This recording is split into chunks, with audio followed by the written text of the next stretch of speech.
तो देखिए, उनकी परेशानियों को समझकर तो देखिए। 70 सालों से भ्रष्टाचार जमा हुआ था, तब ये क्वेश्चन नहीं किए जा रहे थे, आज ये क्वेश्चन किए जा रहे हैं। हटाने मेरी अभी उम्र नहीं है, अभी मैं 70 का लगेगा, मैं 70 का नहीं हुआ। तो मुझे लगता है कि आपको कहीं कांग्रेस पार्टी ने तो नहीं भेज दिया या अन्य पार्टियों ने नहीं भेज दिया आपको पूछने। नमस्कार, स्वागत है हमारे वेग न्यूज में और इस समय मैं मौजूद हूँ खोड़ा नगर पालिका में। जी हाँ, 2024 के चुनाव आ गए और चुनावी दंगल में काफी घमासान मचा हुआ। और आज हमारे से बात करने के लिए हमारे साथ हैं भाजपा नेता पंकज त्रिपाठी जी। जानते हैं 2024 में क्या भाजपा की रणनीति रहेगी, किन मुद्दों को या किन एजेंडों को लेकर भारतीय जनता पार्टी चुनाव में लड़ती हुई नजर आएगी, वहीं पर विपक्ष किन मुद्दों में मजबूत स्थिति बना पाएगी। काफी कुछ जानने की कोशिश करते हैं। पंकज त्रिपाठी जी, क्या कहेंगे 2024 जी में भारतीय जनता पार्टी का जो शुरू से एजेंडा था जी कि व्यक्ति के अंतिम व्यक्ति तक जी बिना भ्रष्टाचार का उसका सहयोग हो, वह भारतीय जनता पार्टी के नियमों के अनुसार वो हो रहा है। आज आप देख रहे होंगे डिजिटल जमाना है, डिजिटल के माध्यम से बैंकों के अंदर पैसे दनादन जा रहे हैं, किसान निधि दनादन जा रही है। वही डिजिटल में तो फ्रॉड हो जा रहा है। डिजिटल के ही चक्कर में सर्वर क्राइम में कई सारे रिपोर्ट दर्ज हो रही कि लाखों की लूट हो गई जी। देखिए जी, लाखों की लूट का जमाना चला गया, वो कांग्रेस के जमाने में होता था, ऐसा तो नहीं। आप पहले कांग्रेस थाने में देख मानसिकता की तो नहीं, थाने में जाकर आप देखिए कि सर्वर क्राइम में सबसे ज्यादा जो कंप्लेन जा रही है वो यही सोशल मीडिया में जो पैसे बर्बाद हुए उसकी जा रही है। देखिए अभी जो थाने चौकी में कंप्लेन जा रही है, आजकल जो बच्चे हैं, हर माँ बाप ने बच्चों को मोबाइल पकड़ा दिया है। जब तक OTP आप नहीं देंगे कोई भी सर्वर क्राइम नहीं हो सकता।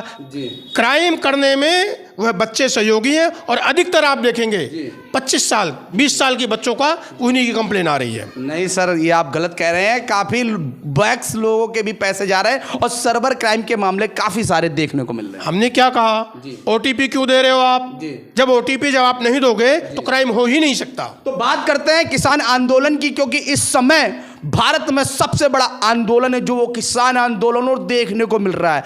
हर एक बॉर्डर पर प्रेशर दिया सरकार ने, प्रशासन को टाइट कर दिया और किसानों को दिल्ली में प्रवेश करने पर वर्जित कर दिया। क्या कहेंगे, एक तरफ जवान एक तरफ किसान। जहां देश का नारा था जय जवान जय किसान, वहीं आज आमने सामने है जवान और किसान। देखिए जवान किसान की मदद करते आया है और आज भी जवान किसान की मदद कर रहा है, लेकिन किसान के रूप में कोई और आ जाए और वो यहाँ पे आके कुछ गड़बड़ कर जाए, उसको कहीं भी जवान बर्दाश्त नहीं करेगा। लेकिन वो तो किसान है, वो क्या गड़बड़ करेंगे? वो तो कह रहा है मैं शांतिपूर्वक तरीके से अपना आंदोलन करना चाहते हैं। हाँ, किसान जो है ये भाला डंडा चाबुक ये सब लेके आंदोलन करने आए हैं। ऐसे किसान आंदोलन कर ही नहीं सकते। ये किसान के रूप में कोई और ही आंदोलन हो रहा है और वह जवान हमारे पूरा सही जवाब दे रहे हैं उनको। नहीं, क्या कहेंगे, ये आपको चाबुक भाला डंडा के बारे में क्या सोशल मीडिया में देख रहे हैं या गोदी मीडिया दिखाने का काम कर रही है? आखिर वो जवान और किसान आमने सामने हैं। शायद उन्हीं किसान के बच्चे आज जवान बने होंगे जो किसानों का रोकने का काम कर रहे हैं। नहीं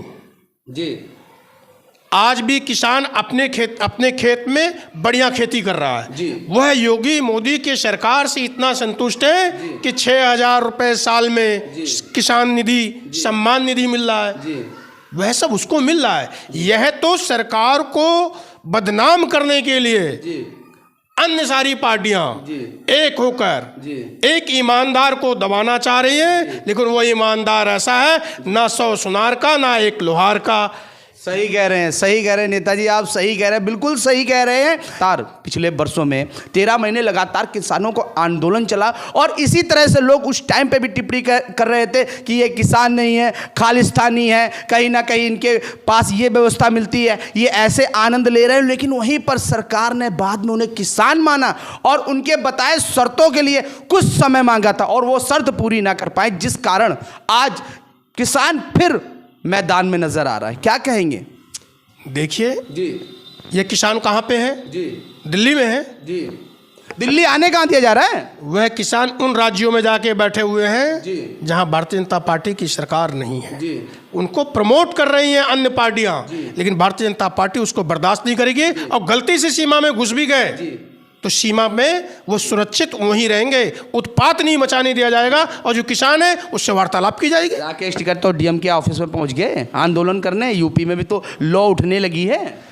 वो आंदोलन नहीं कर रहे हैं। टिकैत जी को पता है उत्तर प्रदेश में सरकार किसकी है। जहां उन्होंने आंदोलन का रूप भी दिया ना, वो एक पर्चा देने गए, सूचना देने गए डीएम को, और हमारे पास कोई आए उसकी सूचना हम लेंगे, लेकिन वहां तोड़ फोड़ करेंगे। तो योगी बाबा बैठे हैं, टिकैत जी को बोल दीजिए जरा यूपी में आके कहीं धरना प्रदर्शन ठीक से कर दे। क्या कहेंगे योगी सरकार जो विवादित मामलों में रही है कि कोई भी अगर किसी ने भी गलत तरीके से व्यवहार किया तो उसका काम नहीं, बुलडोजर मकान में चला देते हैं। क्या कहेंगे?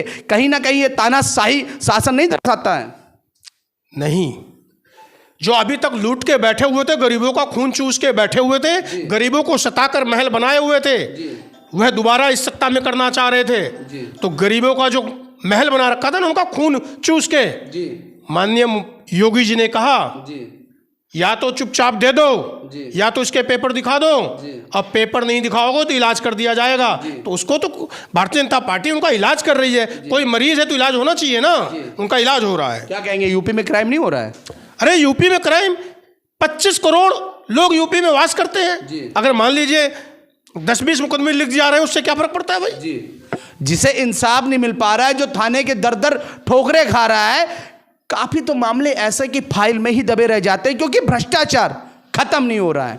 फिर कहां से आप भारतीय जनता पार्टी के डडोरे पीट रहे हैं कि नहीं बहुत अच्छा प्रशासन है? आप जनता के बीच में जाकर तो देखिए, उनकी परेशानियों को समझकर तो देखिए। 70 सालों से भ्रष्टाचार जमा हुआ था, तब ये क्वेश्चन नहीं किए जा रहे थे। आज ये क्वेश्चन किए जा रहे हैं हटाने। मेरी अभी उम्र नहीं है, अभी मैं 70 का लगेगा, मैं 70 का नहीं हुआ। तो मुझे लगता है कि आपको कहीं कांग्रेस पार्टी ने तो नहीं भेज दिया या अन्य पार्टियों ने नहीं भेज दिया आपको।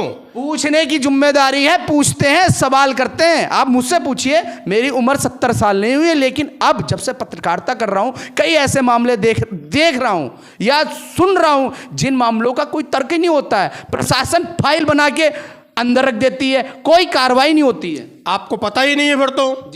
3 दिन से ज्यादा किसी टेबल पे फाइल रुक नहीं सकती। यह उत्तर प्रदेश के माननीय मुख्यमंत्री जी के आदेश हैं। अगर कोई भी जांच की फाइल आई है उस टेबल से हट जानी चाहिए। अगर आईओ के पास होती है तो 3 दिन बाद वो एसएचओ के पास होती है, एसएचओ के पास होती है तो 3 दिन के बाद आईपीएस के पास। छोड़ते हैं इन मामलों को, हम बात करते हैं 2024 के लोकसभा चुनाव की, बात करते हैं गाजियाबाद की, बात करते हैं लोकसभा चुनाव पर पड़ने वाले मतदाताओं की। क्या किया है जनता के लिए? अभी हम बात करेंगे खोड़ा की व्यवस्था के लिए पानी बहुत जरूरी था। खोड़ा नगर पालिका में तब्दील हुई और 7 साल हो चुके हैं, अभी तक नंबर नहीं मिले मकानों को। आप कह रहे हैं सरकार काम कर रही है, आप कह रहे हैं सांसद भारतीय जनता पार्टी का ब्रांड है। किस बात के लिए 7 साल से अभी तक पहचान नहीं मिली खोड़ा को? आपको क्या लगता नहीं खोड़ा में विकास हुआ है? 7 साल पहले जब आप आते थे, नाम तो नहीं मिल पाया, पहचान तो नहीं मिल पाया। विकास ले लीजिए। 7 साल पहले जब आप कभी मिलने आते थे तो जूता पहन के खोड़ा में नहीं घूमते थे, जूता हाथ में होता था, पैजामा जो है ना वो घुटने से ऊपर होता था। आज पूरी खोड़ा के अंदर आप घूम लीजिए, कहीं भी 1 इंच पानी जमा नहीं मिलेगा। पानी नालाओं के अंदर बहता, वो बह रहा है, वो बहेगा। क्या कहेंगे? भारतीय जनता पार्टी के आप भी नेता थे, पार्टी ने आपकी ही टिकट काट दी, दूसरे की क्या अपेक्षा रखेंगे? कहीं ना कहीं ये गलत किया पार्टी ने या नहीं किया? देखिए, पार्टी का जो निर्णय होता है वो कार्यकर्ताओं को मानना चाहिए, लेकिन कहीं कहीं ऐसा होता है कि भाई आप भी मान जाते पार्टी के, आप चुनाव नहीं लड़ते। कहीं कहीं ऐसा होता है कि पार्टी का मुखिया गुमराह हो जाता है, तो जो सही कार्यकर्ता होता है उसको राह दिखाना होता है। मैं पार्टी का एक सिपाही था, पार्टी ने मुझे टिकट नहीं दिया, मैं निर्दलीय चुनाव लड़ा और चुनाव लड़के जीता भी, दोबारा जीता, और दोबारा जीतने के बाद भी भारतीय जनता पार्टी की विचारधाराओं के साथ था, हूं, आगे रहूंगा। भैया एक सवाल है, छोटा सा बनता है और बिल्कुल पूछना चाहिए। पहले क्या थे? सांसद मिलकर देश के प्रधानमंत्री बनाते थे और विधायक मिलकर प्रदेश के सीएम बनाते थे, लेकिन यहां पर उल्टा है। मोदी जी के फ्रेम में भारतीय जनता पार्टी सरकार बनाती है और जिसको वो चुन लेते हैं वो सांसद बन जाते हैं। यही योगी जी के साथ भी है कि जिसे योगी जी पसंद करते हैं वो विधायक बन जाते हैं, और नहीं जिसे पार्टी टिकट नहीं देती है वो वहीं के वहीं रह जाते हैं। क्या लगता है उन दोनों के फ्रेम से हर एक नेता उपज रहा है, या नेता की अपनी कोई पहचान है? मुझे तो नहीं लग रहा है कि छोटे नेता विधायक सांसद को कोई पसंद करता होगा। पसंद करता है तो सिर्फ योगी और मोदी जी को। क्या कहेंगे इस पर? जिसके घर का मुखिया मजबूत होता है ना, लोग श्रेय मुखिया का है ना, पसंद उसी को करते हैं। श्रेय मुखिया का है ना। नहीं, कहीं ना कहीं नेताओं ने ऐसा काम नहीं किया जो उन्हें पसंद कर सके। मुखिया बनाने में सबसे ताकतवर कौन होता है? कार्यकर्ता। कार्यकर्ता चुनाव लड़ाया, जीतकर ज्यादा से ज्यादा सांसद और विधायक बनाए। तो लेकिन यहाँ तो उल्टा हो रहा है। किसकी देन है? ये कार्यकर्ताओं की देन है। और आज विधायक सबसे ज्यादा बने, सांसद सबसे ज्यादा बने, तो हमारा मुखिया मजबूत है। इसलिए आने वाले समय में भी आप देखेंगे, पहले 350 का नारा था, अब की 400 का नारा है। भारतीय जनता पार्टी की सरकार 400 पार। तो कहीं ना कहीं कार्यकर्ता ज़्यादा है, लेकिन सवाल ये है कि जो क्षेत्रीय नेता हैं, जो विधायक है, सांसद है, उनकी लोकप्रियता कितनी है? अरे भाई, आप इससे अंदाजा लगा सकते हैं। माननीय मोदी जी के बाद सबसे ज्यादा वोटों से कौन जीत के गया पूरे भारत के अंदर? सबसे ज्यादा जनरल साहब जीत के गए। यहाँ जनसंख्या ज्यादा है। जनसंख्या छोड़िए, आप यह देखिए कि मोदी जी के बाद कोई सांसद अगर जीत के गया है तो माननीय जनरल साहब हैं। और यहाँ गाजियाबाद के अंदर, उत्तर प्रदेश नहीं, पूरी भारत की बात करता हूँ, उत्तर प्रदेश नहीं, इसे उल्टा प्रदेश कहते हैं। अगर कोई जीत के गया है, यहाँ के विधायक माननीय सुनील शर्मा जी जीत के गए हैं। यह भारतीय जनता पार्टी विश्व की सबसे बड़ी पार्टी बन चुकी है, सबसे बड़ा संगठन बन चुका है। तो उसका एक एक कार्यकर्ता बहुत ईमानदारी के साथ चुनाव में मतभेद को छोड़कर वह कमल को, फूल को पहचानता और उसको वोट देता है। सही कह रहे हैं। एक सवाल छोटा सा और है कि निकाय चुनाव हुए थे, भारतीय जनता पार्टी के सामने कोई दूसरा प्रत्याशी नजर नहीं आ रहा था, और मैंने भी रिपोर्टिंग की थी। मुझे तो यही लग रहा था कि निकाय चुनाव में खोड़ा नगर पालिका की चेयरमैनी में भारतीय जनता पार्टी बहुत अधिक वोटों से जीतेगी, लेकिन उल्टा हो गया। यहां निर्दलीय प्रत्याशी चेयरमैन बन गया और भारतीय जनता पार्टी का ही प्रत्याशी हार गया। आखिर क्यों ऐसा मामला रहा? देखिए, पंडित अमरपाल शर्मा जी की पत्नी श्री मोहिनी शर्मा जी यहाँ चुनाव जीती हैं। वह यहाँ प्रधान भी रही। प्रधानी कार्यकाल को सबने देखा था, उन्होंने विकास किया। और चुनाव लड़ने से पहले पंडित अमरपाल शर्मा ने, आज भी वो नाले खोड़ा के अंदर हैं, जो मुख्य नालों से पानी जा रहा है, पंडित अमरपाल शर्मा के व्यक्तिगत पैसों से जा रहा है। तो इसलिए यहाँ के लोग जानते थे कि पंडित अमरपाल शर्मा अगर चुनाव लड़ेंगे तो यहाँ का विकास होगा। वह विकास का कार्य हो रहा है और आगे भी देखेंगे काम होता रहेगा। यहाँ पे भारतीय जनता पार्टी के पीछे प्रश्न चिन्ह लग जाता है कि 5 साल उनके पास होने के बावजूद आखिर क्यों निर्दलीय प्रत्याशी चेयरमैन बन जाती है, और कहीं ना कहीं मोहिनी शर्मा के सामने भी पहले चुनाव रीना भाटी लड़ी थी। क्या कहेंगे? संगठन की थोड़ी सी मिस्टेक रही यहाँ पे।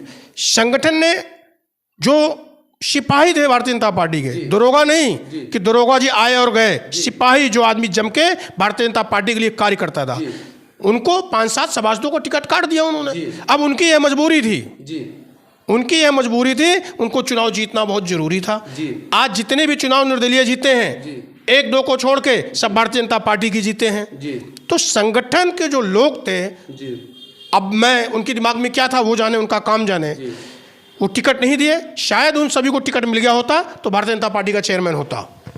बिल्कुल, अगर पार्टी के कार्यकर्ता या ये कहें जो थोड़े से बड़े पदाधिकारी हैं, उनकी जिम्मेदारी सही से निभाई होती तो आज खोड़ा नगर पालिका में फिर चेयरमैन भारतीय जनता पार्टी का होता। और 2024 में भारतीय जनता पार्टी 400 के पार सीट निकालने जा रही है, पंकज त्रिपाठी जी का कहना। मैं विपिन सिंह भदौरिया, जय हिंद, जय भारत।